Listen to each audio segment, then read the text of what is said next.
ಓ ಬಂದ್ರಾ, ಬನ್ನಿ ಬನ್ನಿ. ಕಿಚ್ಚ ಸುದೀಪ್ ಅವರು ಕನ್ನಡದ ಸ್ಟಾರ್ ಆ್ಯಕ್ಟರ್. ಇವನ್ ಬೇರೆ ಭಾಷೆಗಳಲ್ಲಿಯೂ ಕೂಡ ಸಾಕಷ್ಟು ಬೇಡಿಕೆ ಇರುವಂತಹ ನಟ ಇವರು. ತಮ್ಮ ಆ್ಯಕ್ಟಿಂಗ್ ಮೂಲಕ ಬೇರೆ ಭಾಷೆಗಳಲ್ಲಿಯೂ ತನ್ನದೇ ಆದ ಫ್ಯಾನ್ ಬೇಸನ್ನು ಕೂಡ ಗಳಿಸಿಕೊಂಡಿದ್ದಾರೆ.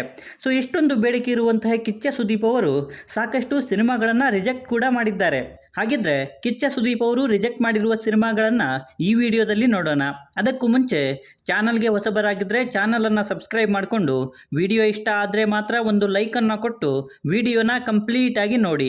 ಥನಿ ಓರುವನ್ ನಮಗೆಲ್ಲ ಗೊತ್ತು, ಕಿಚ್ಚ ಸುದೀಪ್ ಅವರು ಪರಭಾಷೆಯ ಸಾಕಷ್ಟು ಸಿನಿಮಾಗಳಲ್ಲಿ ಆ್ಯಕ್ಟ್ ಮಾಡಿದ್ದಾರೆ. ಬಟ್ ಥನಿ ಓರುವನ್ ಸಿನಿಮಾದಲ್ಲಿ ಅರವಿಂದ್ ಸ್ವಾಮಿ ಅವರ ಪಾತ್ರಕ್ಕೆ ಮೊದಲು ಸುದೀಪ್ ಅವರನ್ನು ಅಪ್ರೋಚ್ ಮಾಡಲಾಗಿತ್ತು.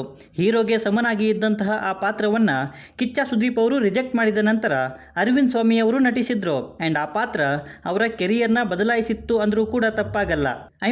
ಈ ಸಿನಿಮಾದ ತೆಲುಗು ರೀಮೇಕ್ನಲ್ಲೂ ಅರವಿಂದ್ ಸ್ವಾಮಿ ಅವರೇ ಆ ಪಾತ್ರದಲ್ಲಿ ಕಾಣಿಸಿಕೊಂಡಿದ್ರು.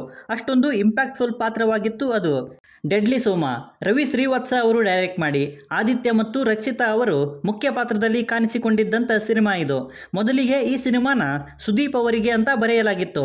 ಬಟ್ ಸುದೀಪ್ ಮತ್ತು ಡೈರೆಕ್ಟರ್ ರವಿ ಶ್ರೀವತ್ಸ ಅವರ ಟೆಕ್ನಿಕಾಲಿಟೀಸ್ ಮ್ಯಾಚ್ ಆಗದೆ ಇರೋದ್ರಿಂದ ಸುದೀಪ್ ಅವರು ಈ ಸಿನಿಮಾನ ಕೈ ಬಿಡ್ತಾರೆ.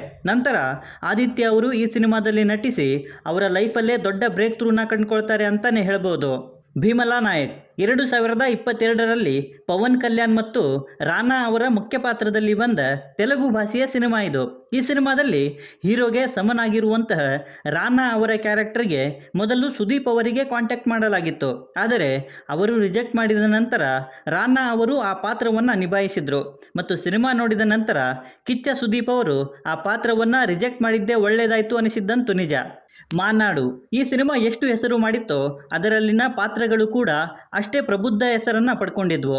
ವೆಂಕಟ್ ಪ್ರಭು ಅವರು ಡೈರೆಕ್ಟ್ ಮಾಡಿ ಶಿಲಾಂಬರಸನ್ ಮತ್ತು ಎಸ್.ಜೆ. ಸೂರ್ಯ ಅವರು ಲೀಡ್ ರೋಲಲ್ಲಿ ಕಾಣಿಸಿರುವಂತಹ ಸಿನಿಮಾ ಇದು. ಈ ಸಿನಿಮಾದಲ್ಲಿ ಎಸ್.ಜೆ. ಸೂರ್ಯ ಅವರು ನಿಭಾಯಿಸಿರುವಂತಹ ಪೊಲೀಸ್ ಪಾತ್ರಕ್ಕೆ ಮೊದಲು ಕಿಚ್ಚ ಸುದೀಪ್ ಅವರಿಗೆ ಅಪ್ರೋಚ್ ಮಾಡಲಾಗಿತ್ತು. ಆದರೆ ಅವರು ರಿಜೆಕ್ಟ್ ಮಾಡಿದ ನಂತರ ಎಸ್.ಜೆ. ಸೂರ್ಯ ಅವರು ನಿಭಾಯಿಸಿದ್ರು. ಆ್ಯಂಡ್ ಅದರಿಂದ ಸೌತಲ್ಲಿ ಸಾಕಷ್ಟು ಬೇಡಿಕೆಯನ್ನು ಎಸ್.ಜೆ. ಸೂರ್ಯ ಅವರು ಪಡ್ಕೊಂಡ್ರು ಅಂತಾನೆ ಹೇಳ್ಬೋದು. ಆಚಾರ್ಯ ಚಿರಂಜೀವಿ, ರಾಮ್ ಚರಣ್ ಮತ್ತು ಸೋನು ಸೂದ್ ನಟನೆಯ ಸಿನಿಮಾ ಇದು. ಈ ಸಿನಿಮಾದಲ್ಲಿ ಸೋನು ಸೂದ್ ಅವರು ಆ್ಯಕ್ಟ್ ಮಾಡಿದ್ದಂತಹ ಬಸವ ಅನ್ನೋ ಪಾತ್ರಕ್ಕೆ ಮೊದಲಿಗೆ ಸುದೀಪ್ ಅವರಿಗೆ ಆಫರ್ ನೀಡಲಾಗಿತ್ತು. ಆದರೆ ಕಿಚ್ಚ ಸುದೀಪ್ ಅವರು ಆ ಪಾತ್ರವನ್ನು ರಿಜೆಕ್ಟ್ ಮಾಡಿದ ನಂತರ ಅದನ್ನು ಸೋನು ಸೂದ್ ಅವರು ಮಾಡಿದರು. ಬಟ್ ಸುದೀಪ್ ಅವರು ಆ ಕ್ಯಾರೆಕ್ಟರ್ನ ಮಿಸ್ ಮಾಡಿದ್ದೇ ಒಳ್ಳೆಯದಾಯಿತು ಅನ್ನೋದು ಸಿನಿಮಾ ನೋಡಿದ್ರೇ ಗೊತ್ತಾಗುತ್ತೆ.